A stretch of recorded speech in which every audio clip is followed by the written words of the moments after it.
présente, je suis Mansour Mahmoud Montassar, directeur général de l'autorité de contrôle de la microfinance. C'est une autorité nouvellement créée dans le cadre justement de la promulgation du décret-loi 117 de l'année 2011 portant organisation de l'activité des institutions de microfinance. Donc au niveau du thème, j'ai essayé de faire le lien avec le thème principal justement de ce congrès, donc décentralisation.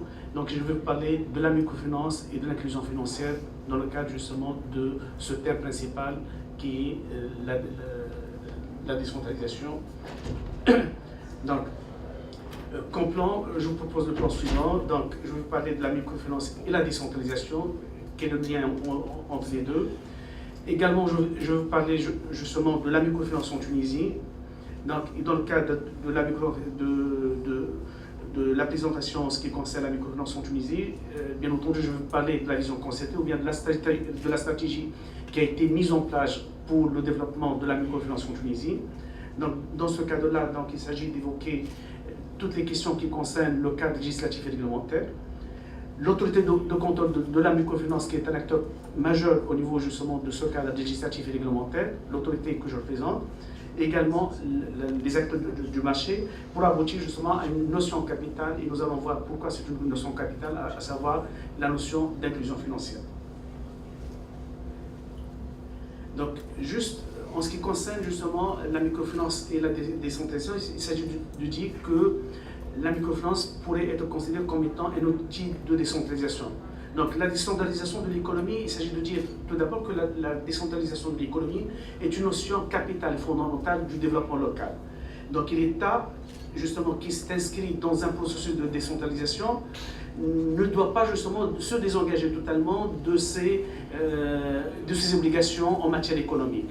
Donc là, il s'agit toujours de dire qu'il revient à l'État toujours de réfléchir à la population, de réfléchir justement à la manière qui est de nature à permettre à la population de s'émanciper de son influence et de s'émanciper des grandes entreprises. Donc l'État, il s'agit de dire également, in fine, que l'État doit aider les gens à compter sur eux-mêmes et leur fournir les moyens pour y parvenir. Les moyens pour y parvenir, à travers quoi? C'est à travers la mise en place d'un cadre législatif et réglementaire adéquat qui est de nature à booster le processus justement du développement de la microfinance qui pourrait être justement au service d'un développement régional et local. Donc, avec un cadre législatif et réglementaire adéquat, la microfinance peut jouer justement un grand rôle dans le développement économique et social des régions et contribuer durablement et significativement dans la création d'emplois. Et là, il s'agit de se référer à des expériences qui ont été vécues justement dans pas mal de pays de l'Amérique latine, également au niveau de l'Inde, au niveau de la Chine, etc. Et la Tunisie dispose justement de pas mal d'expériences édifiantes qui pourraient constituer une source d'inspiration pour notre pays.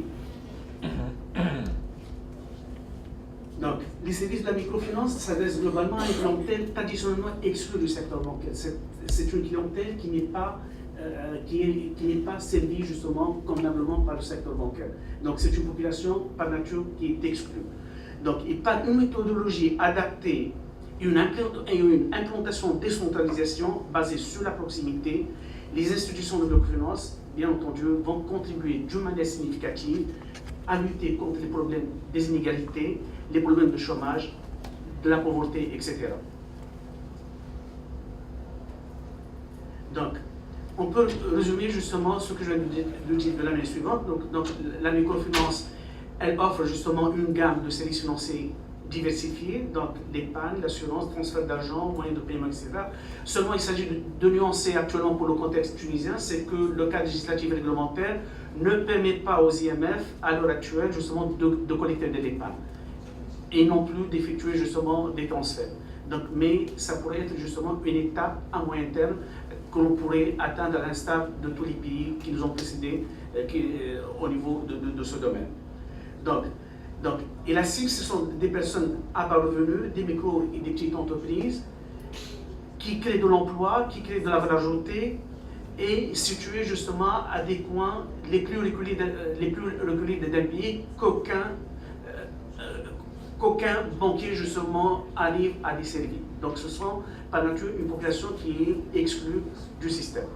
Donc l'ensemble de ces produits constituent des produits financiers de proximité. Donc c'est à l'échelle locale et à l'échelle régionale qu'on arrive justement à desservir une population qui a du mal à pouvoir accéder à des produits financiers fournis par des institutions financières formelles. Donc, ceci nous ramène à vous parler justement de la microfinance juste après la Révolution. Il s'agit de dire que l'histoire de la microfinance n'est pas récente, c'est-à-dire que nous avons commencé la microfinance bien avant justement la Révolution, mais juste la nouvelle donne, c'est qu'après la Révolution, aussi bien les Tunisiens que nos partenaires, les pays étrangers, les bailleurs de fonds, ont pu découvrir avec les Tunisiens les vrais chiffres justement de l'économie tunisienne.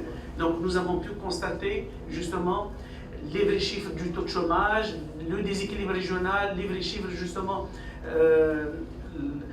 du taux de pauvreté que l'ancien régime avait tendance à camoufler.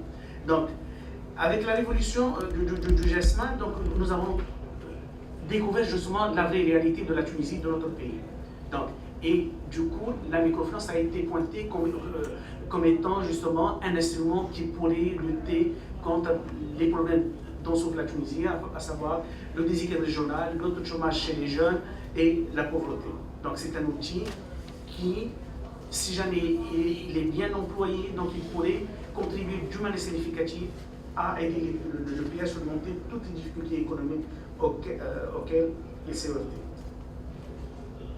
Donc, l'approche était la suivante, donc c'était une vision concertée, donc c'est une stratégie qui a été mise en place conjointement par toutes les parties concernées, à savoir les ministères, sous l'égide du ministère des Finances bien entendu, mais avec la contribution et la collaboration de toutes les parties concernées, les bailleurs de fonds, la Banque centrale, la BTS, les bailleurs de fonds étrangers, etc. Pour faire quoi? C'est-à-dire pour mettre en place une vision concertée pour le développement du secteur de la microfinance. Donc c'est une stratégie nationale qui a été adoptée en 2011. Et cette vision, cette stratégie se résume comme suit. Donc une microfinance socialement responsable et pérenne qui, à travers l'accès pour le plus grand nombre possible de personnes qui sont habituellement exclues par le système, donc ça va permettre de lutter contre l'exclusion financière, de lutter contre le chômage, de lutter contre les inégalités entre les régions, etc.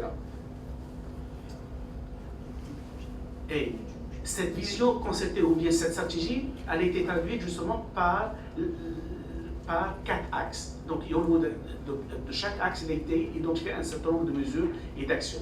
Donc au niveau de l'axe 1, donc, il s'agit de mettre en place un cadre réglementaire et une supervision encourageant l'évolution du secteur. Donc c'était la promulgation du décret-loi qui régit justement l'activité des institutions de microfinance qui a été promulguée, plus un ensemble de textes d'application qui sont venus juste après.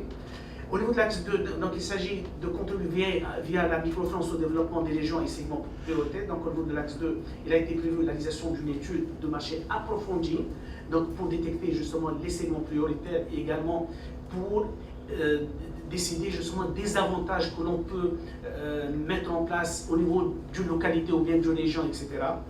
Structurer le secteur au niveau de l'axe 3, structurer le secteur pour inscrire son impact dans la durée. Là, il s'agit de repenser le rôle de la BTS, repenser ou bien revoir le rôle justement de la Poste tunisienne en tant qu'acteur fondamental en matière d'inclusion financière. Et au niveau de l'axe 4, il s'agit de promouvoir et accompagner une croissance responsable du secteur, et ce, à travers la création du central des risques pour le secteur de la microfinance. Donc, le cadre réglementaire qui a été instauré par le décret 117, donc, il vise à élargir la forme juridique des intervenants. Donc, le cadre législatif et réglementaire permet actuellement à des sociétés anonymes pour qu'elles s'adonnent à une activité de microfinance. Donc, c'est une société anonyme qui pourrait désormais exercer une activité de microfinance moyennant un capital minimum de 3 millions de dinars. Également, il s'agit de diversifier, donc le décret-loi il a permis de diversifier les produits offerts par les IMF aux opérations de microfinance. Donc c'est pour la première fois qu'on a inclus parmi les produits qui pourraient être offerts par une institution de microfinance des produits d'assurance. Et ce sont des produits de proximité qui vont être offerts au niveau de la localité. La mise en place de procédures de bonne gouvernance garantissant une meilleure transparence de l'activité des IMF, donc il y a des normes de gouvernance, etc., auxquelles ces IMF seront soumises. Le renforcement de la supervision des IMF par la création d'une autorité de contrôle de la microfinance. Également, l'amélioration de l'organisation du secteur par l'obligation des institutions de microfinance d'adhérer à une association professionnelle que ces associations et que ces IMF sont tenus de créer. En ce qui concerne l'autorité de contrôle, bien entendu, qui s'insère dans le cadre de la concrétisation de l'une des actions qui ont été prévues dans le cadre de l'axe numéro 1. Donc, c'est un comité doté de la personnalité morale de l'autonomie financière. Donc, juste d'une manière synthétique, je dirais que notre rôle, par analogie à celui de la Banque centrale, donc il s'agit, nous faisons le même travail que fait la Banque centrale, mais là, du côté des banques, au niveau de l'autorité, on s'occupe justement des institutions de microfinance. Donc, c'est pratiquement le même travail de supervision que l'on fait.